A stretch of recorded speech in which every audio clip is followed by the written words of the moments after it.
All right, thanks everyone for your time today. I'm really excited to be here and tell you about our Carb Lake niobium and rare earth opportunity. It's a very large-scale carbonatite, and I've only got 10 minutes, so I'll get straight into it. But please do come and see me at our booth. We're just on the entrance on the way in. A little bit about Cazaly Resources. We're a resource exploration company. We hold assets, a number of exploration projects in Western Australia where we have gold, copper, a number of rare earth assets. We also have projects in Canada, and we have a number of projects in Namibia. Let's see if I can get this working. So we are also intending to do this large lithium project in northern Namibia late this quarter. That's a very exciting project. It's 120 square kilometres. It's got soil assays above 100 ppb. Lithium, it's very exciting. But today I'd really like to focus the attention on our Carb Lake project, which is located in northern Ontario. But we do have a great portfolio of projects. If you're interested in any of those, please do come and see me at the booth. So as I mentioned, we have a very large-scale carbonatite, 3 kilometres in diameter. It's located in northern Ontario. We're in the Red Lake mining district here, so it's a well-known mining district. You can see to the south we have two significant multi-million ounce gold projects, which is Musselwhite and also Red Lake. Now the area is facilitated by winter roads generally and some regional airports. Geologically, our intrusive is Proterozoic in age. It's about 1.8 billion years old. It's interpreted to have been emplaced along that northwest, along this northwest trending fault here, likely to be the emplacement structure, and it has intruded into Archean felsics and intermediate volcanics. So I'm just going to run you through a little bit of the history on Carb Lake, why we found this a really exciting project, and to bring you along for the ride. So it was originally identified in 1965, and that was through an Ontario government survey. They did an aeromag survey over the entire district, came up with this very large 8-kilometre aeromagnetic target, which of course sparked the interest of local explorationers and miners. And then Big Banner Creek Mines came along. They did their own aeromag survey, and you can see this image on the left. That's just the coloured TMI image of the particular intrusive, and they sort of narrowed it down. It looks to me to be about more 3 kilometres in diameter, certainly that magnetic centre.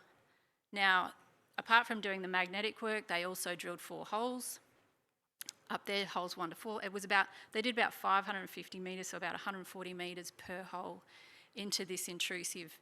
Now, they took the core from site that they were interested in. They were actually exploring for niobium, had it assayed, and none of those assays are available. But luckily for us, the Ontario government did another field project. They went out and did some mapping, collected a few samples from site, and they got those assayed. So what we have there is an assay report which tells us that we have cerium here above 5% and lanthanum above 1%. They also got the highest niobium result out of hole 1, which was 0.5%. It's a little bit different in the fact that we have ansilite and cinchite here. So these are lithium and cerium-bearing carbonates.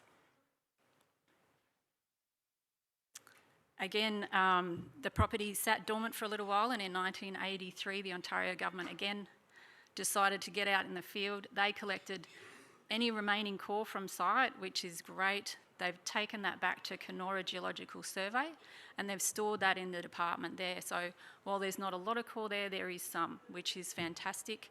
And it's available to be tested. Well, not invasively tested, but at least available to be seen. So during the 1983 study, samples were assayed for whole rock geochemistry, and they got a really impressive niobium result of 7.1%. This for us is really exciting. You know, we know we have the potential for very high grades in niobium and also rare earths. In 2011, an aeromagnetic survey was flown, another detailed survey this time, And it was actually never paid for by the company that commissioned the survey. So we saw this as an opportunity, as well as all the other results that we've seen to date.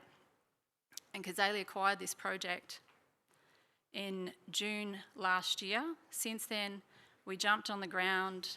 We got some detailed aerial imagery as well. We collected surface float samples. So there's about 6 to 12 metres of cover over this carbonatite, so it's not exposed. Nonetheless, we did get positive TREO results from that sampling program, and we were also able to get access to the Kenora Geological Survey and do PXRF on the core. Now, they would not let us take samples away to be analysed, but nonetheless, we got PXRF readings, which were really encouraging. You can see there, we've got lanthanum above 3%, cerium above 4%, and more importantly, praseodymium just above 4%, and neodymium about 1.5%. So fantastic results. These are spot results, and obviously we'd need to do some drilling and take some core samples to get our own assays, but nonetheless, this is really encouraging work to date.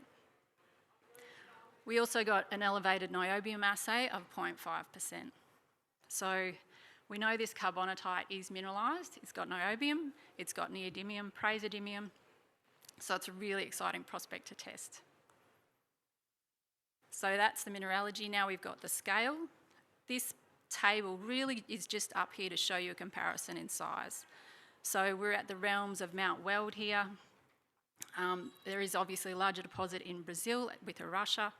They produce about 90% of the world's niobium supply at the moment. And also you would have seen the success that WA1 have had at Patch Padra, and also more recently at Looney, they announced a 200 million tonne resource at about 1% niobium. And their share price has gone from about, I think it was about 15 cents in 2022, and it's now sitting about $16. So a great uplift there, and certainly we'd like to see the same in our share price as well. And with a bit of luck, we'll have results very soon. We'll be drilling in a couple of weeks on this project, so it's a really exciting time, so we're expecting plenty of news flow to come from that. We like niobium and rare earths. As mentioned before, niobium is mostly used in its steel industry. The oxides have now been found to be quite useful in the battery mineral space as well, with ultra-fast charging and also better thermal properties. So we also know that niobium and rare earths are probably going to double in demand by about 2030, and there are also some supply issues with both of these commodities, with 90% of niobium coming out of Brazil, and then about 80 or 85% of the rare earth supply coming out of China. So alternative options for supply is fantastic. We like Canada as a space to explore. It's a tier 1 mining jurisdiction. There's great government support there. They announced a $4 billion critical mineral strategy in, I think it was late 2022. So since then, they've developed bilateral trade agreements with France, Japan, and a number of others. So they're really putting some funding into this space, which is really good to see. We also like Canada because it does have a history of mining these as well. Niobec, which is on your right side there of in Quebec. So they have a current resource of about 400 million tonnes, and they're producing at about 0.4% niobium. And so, yeah, great space to be, good exploration space. So we have a really good, supportive, experienced board and management team. Clive Jones is the founder of Bannerman Energy and also Galan Lithium. Sorry, I'm getting over time, so I'm just going to run through this. Look, and I think this is really the value proposition. Our share price is currently 2 cents. We're quite undervalued. We've got a fairly tight capital structure still, with just over 450 million shares on issue, market cap just over 9 million. And therein lies the opportunity. We do have the cash that we need to do this drilling project, and also our drilling in Kayoko. So I think there's plenty of room to move in the right direction for Cazaly shares and Cazaly shareholders. Yeah, so in short, I think we have a fantastic play here. It's a very large-scale carbonatite, 3 kilometres in diameter. We know that there is mineralisation there, so we know there's potential for some high-grade niobium and also rare earths, neodymium and praseodymium. And now we just have to drill test that, which will be in a couple of weeks. Thanks very much for your time.